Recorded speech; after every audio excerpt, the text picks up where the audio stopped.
Bismillahirrahmanirrahim. Assalamualaikum warahmatullahi wabarakatuh.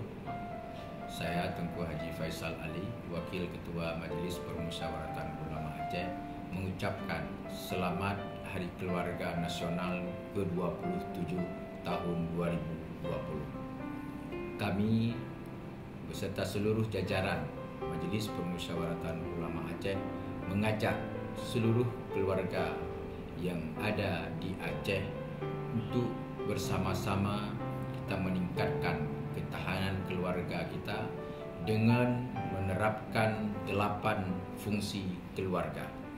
Fungsi keagamaan, fungsi kesehatan, budaya, fungsi cinta dan kasih sayang di antara sesama keluarga kita, fungsi yaitu perlindungan terhadap keluarga kita, fungsi reproduksi dan fungsi sosial dan pendidikan, serta fungsi yaitu lingkungan dan ekonomi kita. Mudah-mudahan dengan 8 fungsi yang telah dipikirkan oleh BKKBN kita menjadi amaliyah bagi kita dan menciptakan keluarga kita yang bahagia dan sejahtera. Bahagia di dunia dan juga bahagia di akhirat. Serta momentum pandemik COVID-19 ini, insya Allah dengan mengamalkan 8 fungsi yang telah kita sebutkan tadi, insya Allah kita terhindar COVID-19 itu dari keluarga kita, masyarakat kita, dan dari bangsa kita.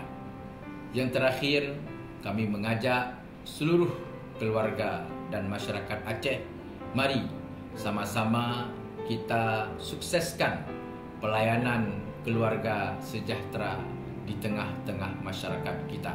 Karena dengan keluarga sejahtera, keluarga bahagia, kita bisa mewariskan generasi di masa yang akan datang. Generasi yang sehat, generasi yang kuat, yang akan melanjutkan agama kita dan pembangunan di negara kita.